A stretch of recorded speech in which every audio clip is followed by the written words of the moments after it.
Assalamualaikum warahmatullahi wabarakatuh. Perkenalkan, nama saya Afilia Hamidah, mahasiswi Prodi Akuntansi Universitas Yarsi dengan NPM 12120202026. Di sini saya akan melakukan uji asumsi klasik pada data sekunder, khususnya uji heteroskedastisitas. Uji heteroskedastisitas bertujuan untuk menguji apakah dalam model terjadi ketidaksamaan varians dari residual satu pengamatan ke pengamatan yang lain. Ada beberapa cara untuk mengetahui ada atau tidaknya heteroskedastisitas, yaitu bisa melihat grafik plot atau Zephyr dan Sessit, lalu uji Park, uji Glatzer, dan uji White. Tetapi uji heteroskedastisitas pada kali ini kita akan melakukan uji Park dan uji Glatzer saja. Yang pertama itu ada uji heteroskedastisitas dengan uji Park, yaitu uji Park mengemukakan metode bahwa varians atau S2 merupakan fungsi dari variabel-variabel independen. Apabila koefisien parameter beta dari persamaan regresi tersebut signifikan secara statistik, hal ini menunjukkan bahwa dalam data model empiris yang diestimasi terdapat heteroskedastisitas.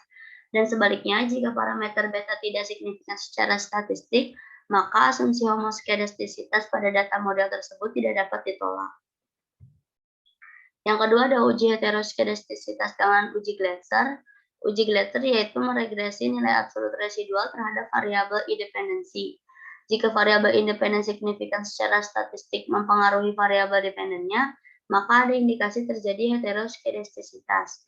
Tetapi jika hasil tampilan output SPSS dengan jelas menunjukkan bahwa tidak ada satupun variabel independen yang signifikan secara statistik mempengaruhi variabel dependen nilai absolut UT atau abs UT-nya, hal ini terjadi dari probabilitas signifikansinya di atas tingkat kepercayaan 5%. Maka dapat disimpulkan model regresi tidak mengandung adanya heteroskedastisitas. Di sini ada kriteria uji heteroskedastisitas, yaitu ada kriteria dari uji Park dan uji Glatzer.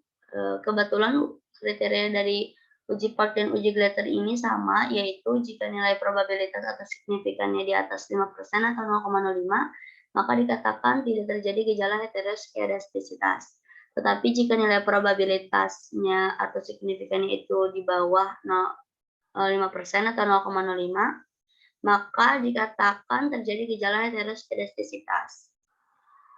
Model regresi yang baik itu tidak terjadi heteroskedastisitas.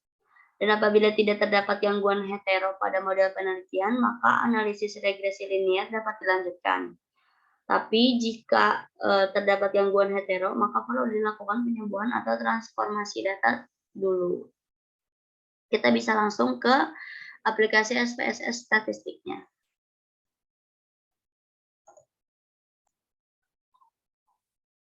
Oke, di sini udah ada datanya. Jadi di sini ada 10 nama bank serta keuntungan aset dan harga sahamnya. Yang pertama-tama itu saya akan melakukan uji Park. Jadi di uji Park ini hal pertama yang kita lakukan itu kita akan memunculkan nilai residual atau res1-nya. Kita langsung aja ke analyze, lalu kita ke regression, klik yang linear. Di sini variabel keuntungan ini kita pindahkan ke dependen, dan variabel aset dan harga sahamnya kita pindahkan ke independennya. Lalu karena di sini tuh kita akan memunculkan nilai residual atau res1-nya, maka kita akan menu save. Di sini kita akan mencentang unstandardized pada kotak residual. Kita klik continue, lalu kita klik OK. Di sini langsung ada hasilnya, hasil res1-nya ya. Terus kemudian setelah res1 ini sudah terdapat hasilnya, kita akan mengkuadratkan nilai residual atau res1-nya itu menjadi res2. Kita langsung aja ke transform, kita ke compute variabel, lalu di sini target variabelnya kita isi dengan res2. Res underscore 2. Kemudian setelah itu kita masukin unstandardized residual ini, kita masukin ke numeric expression, lalu kita klik tanda bintang. Ini tanda bintang itu artinya kali. Kita masukin lagi unstandardized residual atau res1-nya ini, kita masukin lagi ke numeric expression, lalu setelah udah kita klik OK. Lalu di sini ada hasil res 2-nya. Setelah itu, sebelum kita melihat output-nya, si res 2 ini kita logaritmakan terlebih dahulu.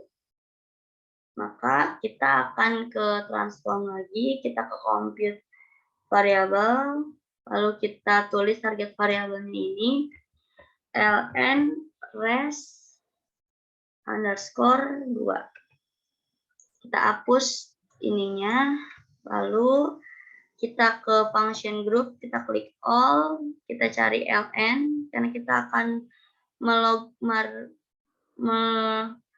logaritmakan natural dulu. ln. Nah, ini ln-nya, kemudian kita pindahkan ke atas. Setelah itu, kita masukin si res 2-nya ini ya. Nah, setelah itu, kita klik OK.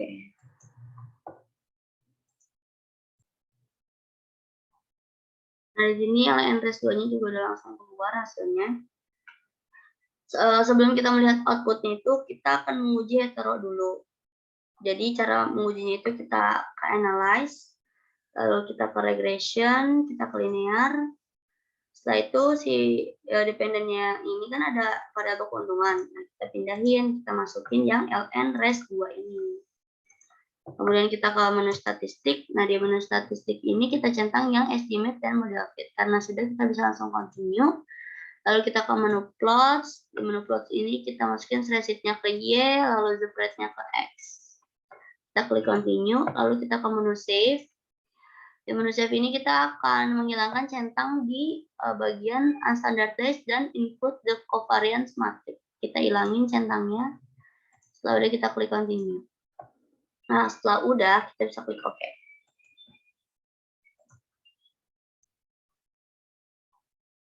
Kemudian di sini hasil outputnya itu udah keluar semua. Sini kita bisa langsung aja lihat ke tabel koefisien, tepatnya kita lihat ke signifikannya. Di sini ada signifikan dari variabel aset yaitu sebesar 0,498. Lalu signifikan dari variabel harga saham itu sebesar 0,887. Nah, kita mengingat dari kriteria uji part ini adalah jika signifikannya itu di atas 0,05 maka tidak terjadi heteroskedastisitas. Tetapi jika signifikannya itu kurang dari 0,05 maka terjadi heteroskedastisitas. Nah, bisa kita lihat dari kedua variabel ini bahwa dia itu keduanya ada di atas 0,05, yang artinya model penelitian tersebut tidak terjadi heteroskedastisitas. Kita bisa lanjut ke uji Glatzer. Oke, di sini itu saya masuk lagi ke data yang tadi. Sini kita akan melakukan uji Glatzer. Jadi uji Glatzer ini mirip dengan uji part yang awal tadi. Tapi mungkin pada uji Glatzer ini kita akan melihat ke nilai absolutnya. Kita akan berfokus ke situ. Langsung aja, pertama-tama itu kita akan memunculkan nilai residualnya terlebih dahulu. Sama seperti uji part yang tadi, kita ke analyze, lalu kita ke regression, kita klik linear, lalu variabel keuntungan kita pindahkan ke dependent, dan variabel aset dan harga sahamnya kita pindahkan ke independennya. Kemudian karena kita akan memunculkan nilai residualnya, kita ke menu save, lalu di kotak residual ini kita centang unstandardized. Kemudian setelah udah kita continue, kita klik OK. Oke, di sini tuh nilai satunya udah muncul. Kemudian yang kedua itu kita akan mencari nilai absolutnya. Kita bisa langsung aja ke transform, lalu kita ke compute variable. Nah, di sini itu kita tulis dulu di target variabelnya itu ABS underscore res 1. Nah, setelah itu kita ke function group, kita klik all, kita cari yang, nah ini udah ketemu, ABS, kita pindahkan ke numeric expression, lalu setelah itu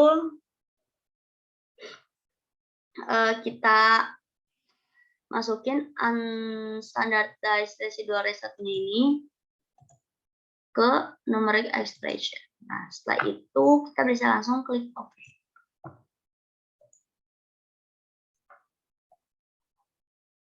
Ya, di sini juga nilai ABS test satunya itu udah keluar juga. Nah, sebelum kita ngelihat ke outputnya, kita akan menguji heteroskedastisitas yang dulu. Caranya itu kita ke analyze, lalu kita ke regression, lalu kita ke linear.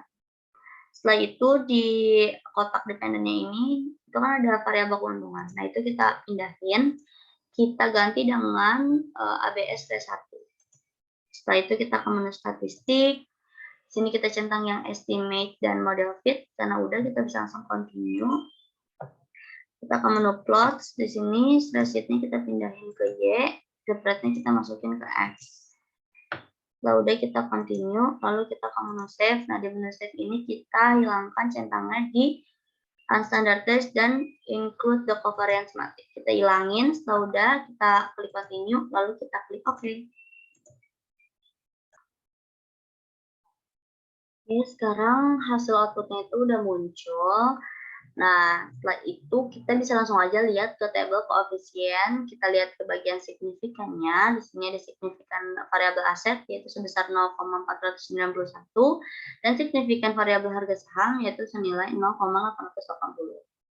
Nah, jika kita mengingat daripada kriteria uji glider ini tadi, signifikannya itu jika lebih besar daripada 0,05 maka tidak terjadi heteroskedastisitas. Tetapi sebaliknya jika signifikannya itu kurang dari 0,05 maka terjadi heteroskedastisitas. Nah, pada kedua variabel independen ini itu dua-duanya di atas 0,05 yang artinya model penelitian tersebut tidak terjadi heteroskedastisitas.